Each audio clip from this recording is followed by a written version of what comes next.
Why does it feel so difficult to learn a language when you're an adult?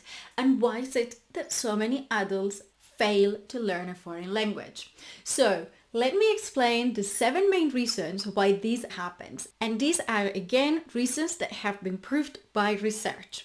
The first reason is neuroplasticity. Now, neuroplasticity is the ability of the brain to absorb new information and to restructure itself as a reaction to this new information. Basically, how the brain integrates new information into the networks that already exist. And what we do know from research is that kids' brains are much more neuroplastic than adults' brains.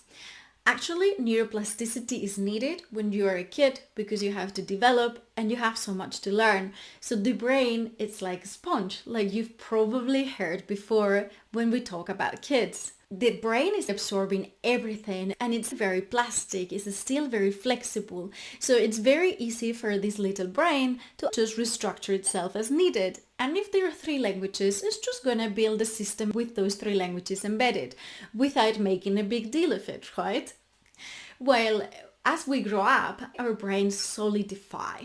They start becoming much more rigid, and adding any new connections or any new pathways is not impossible. Like, we learn every day, but it takes more effort and it takes more time. So yes, kids definitely have a neurophysiological advantage in there. But that's not everything, because there are adults who have been able to learn languages to very high levels of proficiency. So we know that is just one of the reasons, but maybe not the main reason why adults have a hard time learning an extra language.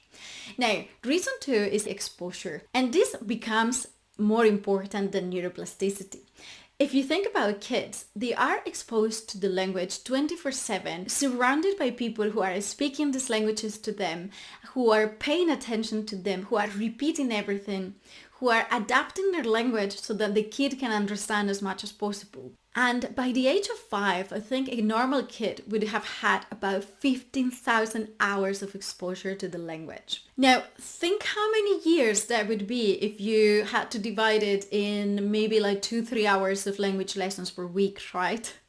Depending on the context, as adults, we may not receive enough exposure to develop our language skills as fast as we would like. And if you put together the first point, which is that it's actually more difficult for our brains to learn and to crystallize new information, and you also giving your brain less hours of exposure to the language, then it's normal that it becomes a much more difficult process than for a kid who is surrounded by the language 24/7. And this takes us to reason 3, which is time. Because you may say, well, okay, so what if I try to expose myself to the language as much as kids? One of the main reasons why adults are not able to do that is because of the lack of time. Because as adults, we usually have jobs, we have kids, we may have other responsibilities. So the time we can devote to expose ourselves to the language, and not just to expose ourselves in any way, but to expose ourselves in a meaningful way to the language, is actually very reduced. The fourth reason is about motivation, and it's also linked to all of these responsibilities. In many cases, as adults, we're not trying to move to the country and live there. We may just need to learn a language for work, or because we think it's going to be good to open up doors in the future. But in many cases, this is a very extrinsic motivation. It's not about how we see ourselves in the future. It's just because we think we probably need it in the future. And we know that kind of extrinsic motivation is usually, not always, but is usually less powerful than when there is a very intrinsic motivation. Imagine the motivation of a kid to be able to, for example, speak to their grandparents, or simply to be able to ask for food or water whenever they are hungry or thirsty. You will agree with me, the kind of motivation is definitely not the same and not comparable. Reason number 5 is because as adults, we have less emotional flexibility. We already established our identities. We already fully functioning individuals in society, and we don't need the extra language to reinforce our identity. On the contrary, sometimes it can be seen as harming our own identity because we are used to being confident and be able to express ourselves and explain our ideas. And suddenly we see ourselves in a situation where we feel embarrassed, we feel ridiculous, we may make mistakes. We suddenly lose all of that self-confidence that we've built in our main language, in our main identity. So this is actually a key factor why so many adults fail to learn successfully a language, because they let anxiety take over and it becomes such a painful process to speak this language and to try to become somebody new in this new language that they will simply just give up. And linked to this is reason number 6, which is the social belonging. And we know again from research that when the language is associated with a group that we really want to belong to, so imagine, for example, if you were to emigrate to another country where everyone else speaks a different language, but you really want to integrate and you really want to be part of that new culture, of this new country, then you're going to learn the language, and at the same time you're going to build your new identity in your new country that will be linked to this new language. So suddenly there is a much lower tension between who you are in your mother tongue, which actually in many cases may not be so important in your new country, and who you really want to become as an active member of this new society, who speaks the language, who can communicate clearly and confidently, and who can give back to the society that has welcomed you and that has allowed you to become one of them.